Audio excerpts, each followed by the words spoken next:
నమస్తే, welcome to our channel. నేను సిరి. తెలుగుదేశం ఈ పార్టీ అయితే తెలంగాణలోనే పురుడు పోసుకుంది. మరి ఇప్పుడు పక్క రాష్ట్రాలనేమో తెలుగుదేశం కూటమిగా ఏర్పడి అక్కడ అధికారంలో ఉంది. మరి తెలంగాణలో తెలుగుదేశం పార్టీ పరిస్థితి ఏంది?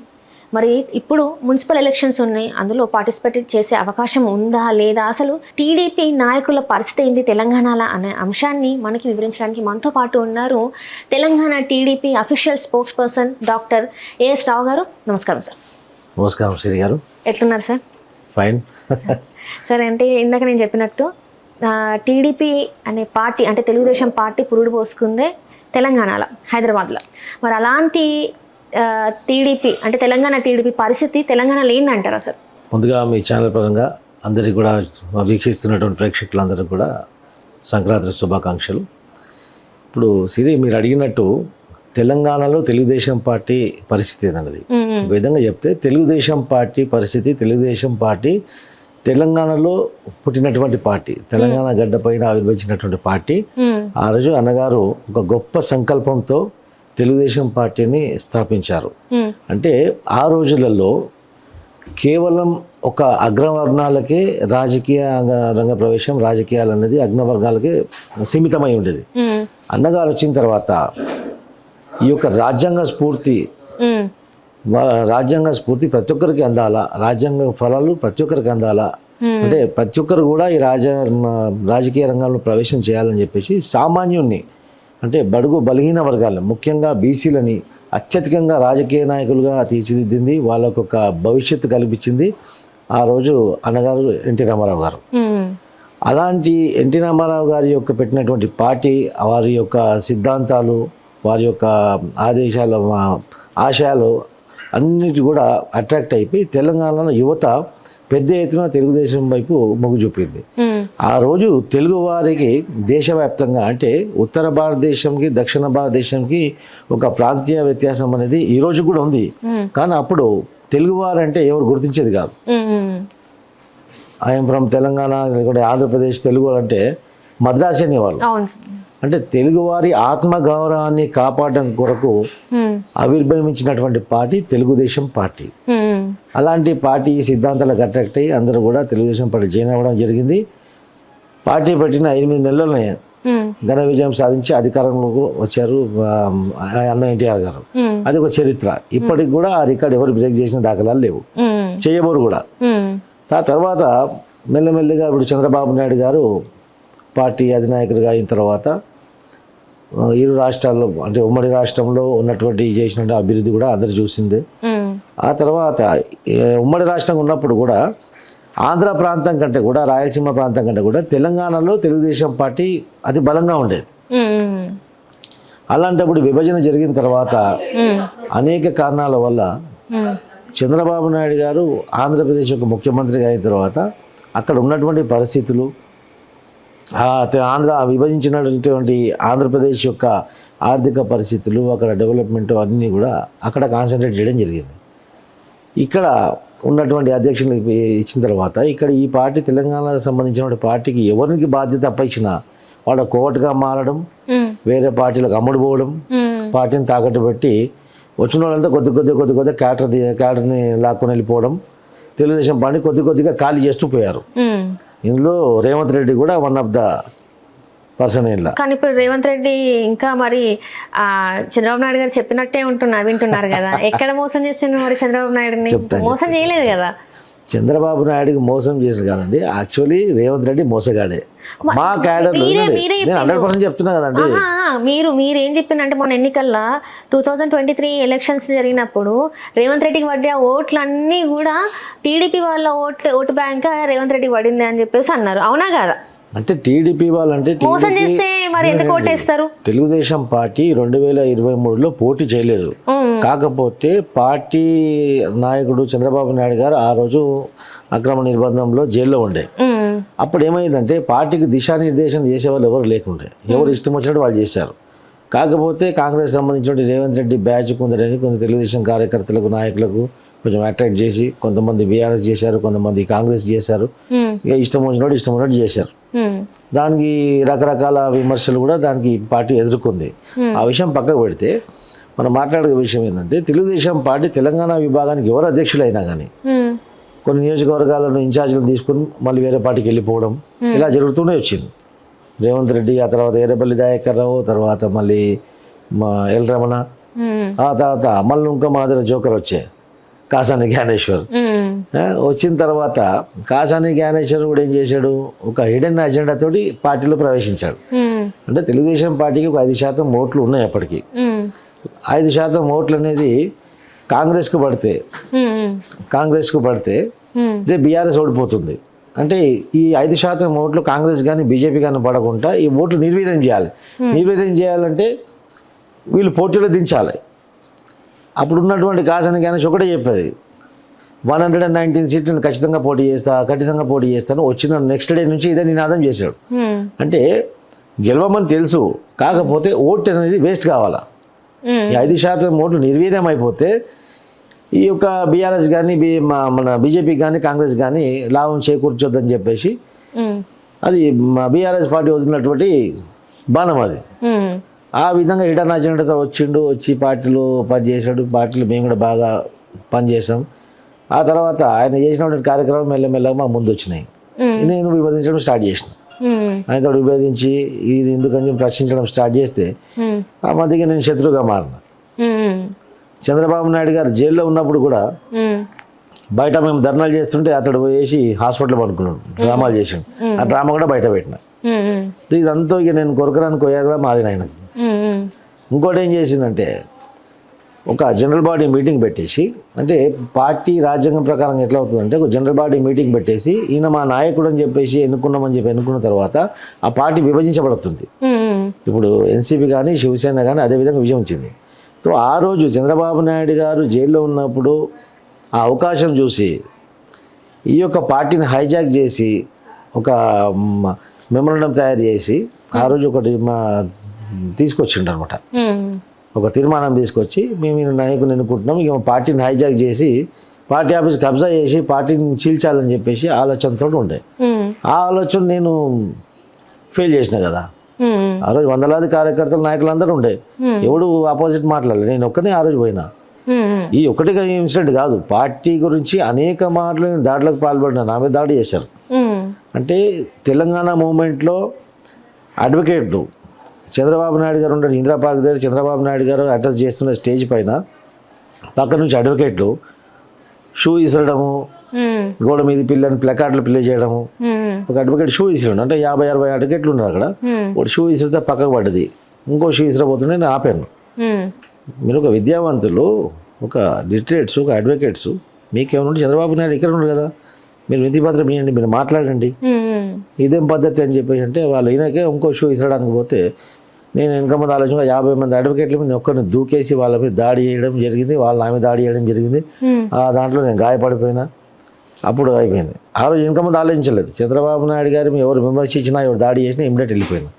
అదొకటి సంఘటన. తర్వాత బాబ్లీ జైల్లో కూడా 8 రోజులు చంద్రబాబు నాయుడు గారితో ఉన్నాం. ఆ రోజు ఒక ఎస్ఐ చంద్రబాబు నాయుడు గారి మీద లాఠీతో కొట్టబోతే నేను అడ్డపోయినా. అలా ఈపు చింతపడినది. ఆ రోజు 3 గంటలు కొట్టారు పోలీసులు అక్కడ.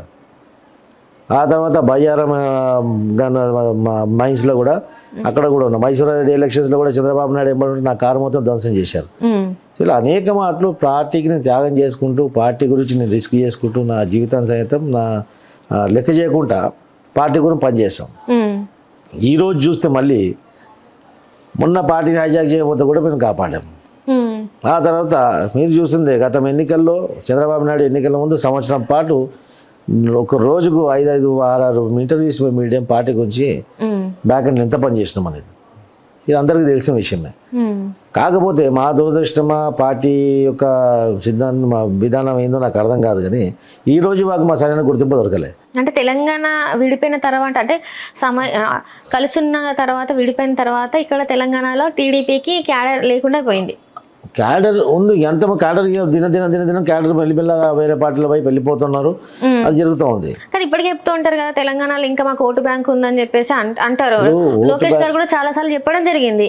ఓటు బ్యాంక్ ఉందని కేపాల్ కూడా చెప్పుకుంటారు. దానికి ఏముంది, చెప్పుకోవడానికి ఏముంది? అంటే ఓటు బ్యాంక్ ఉందంటే నాయకుడు ఉండాలి కదండి.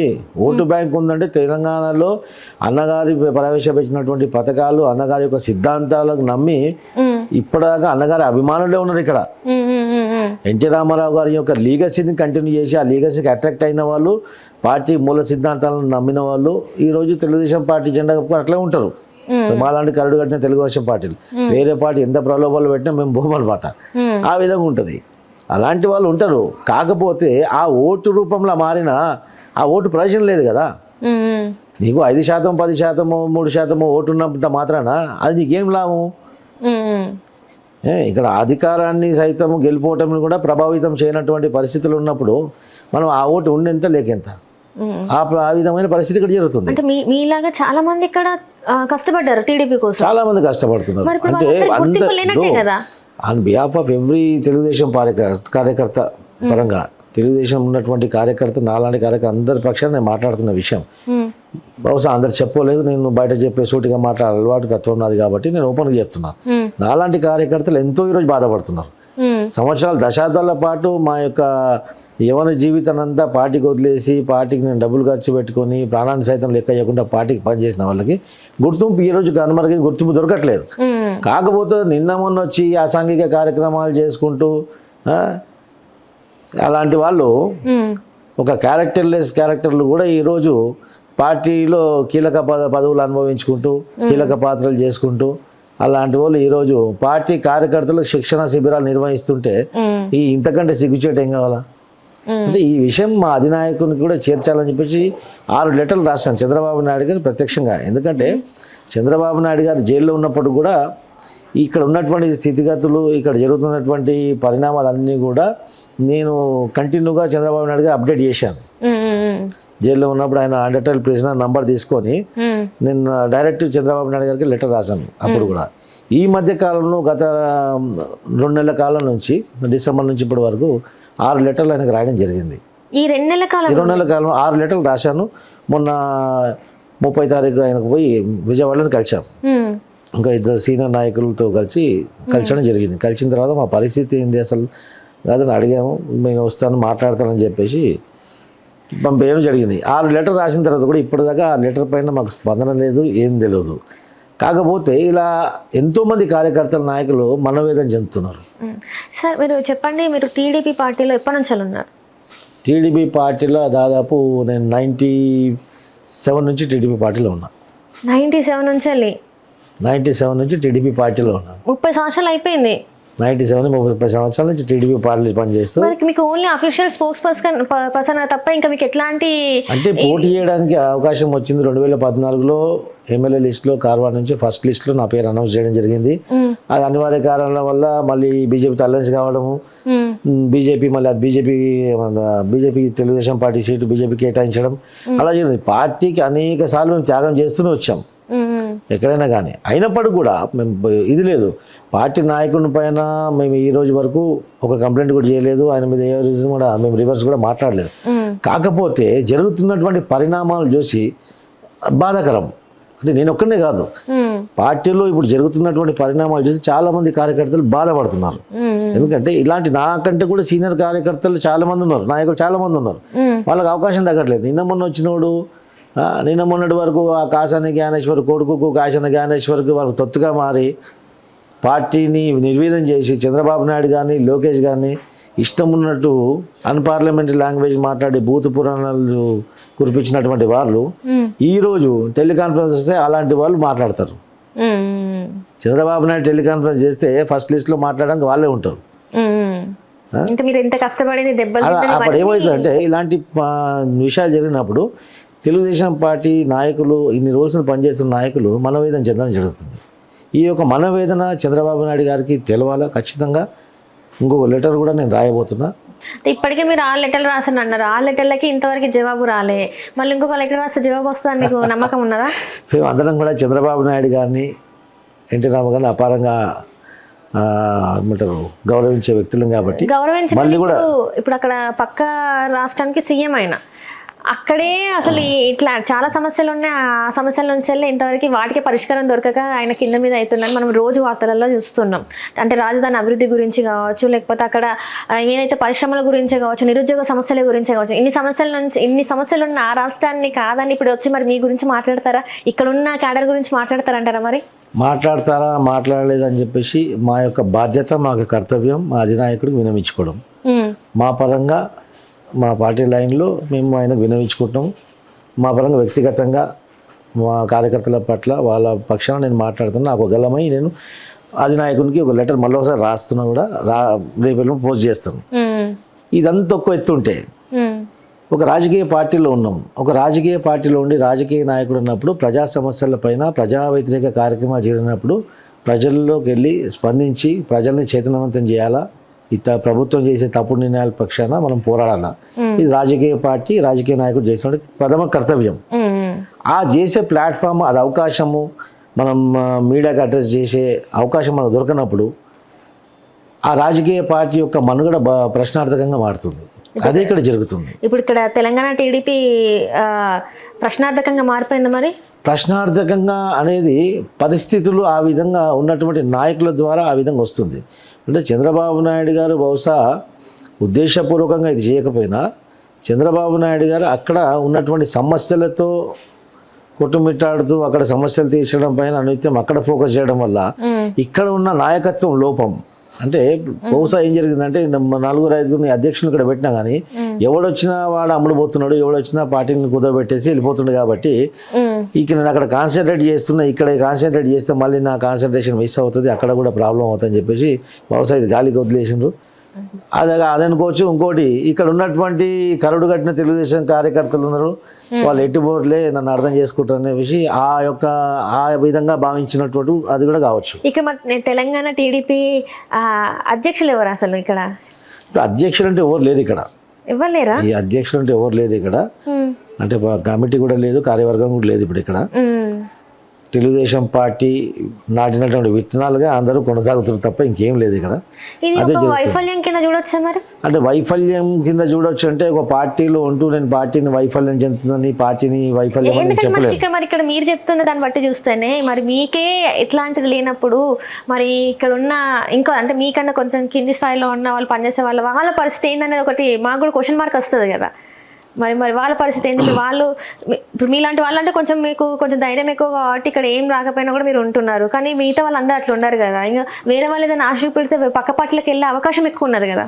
ఇక వాళ్ళ వ్యక్తిగతం, ఉన్నోడు ఉంటాడు, పోయినాడు పోతూనే ఉన్నాడు.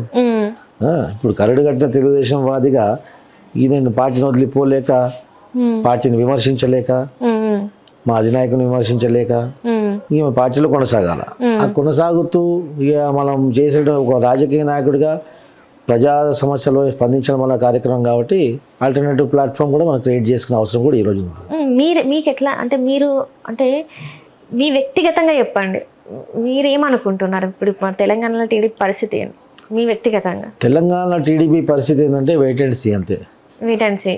మీరు మున్సిపాలిటీ ఎలక్షన్స్లో ఇప్పుడు పార్టిసిపేట్ చేసి మున్సిపాలిటీ ఎలక్షన్లో అయినండి. ఇప్పుడు మున్సిపాలిటీ ఎలక్షన్లో ఏమని వెళ్తామండి?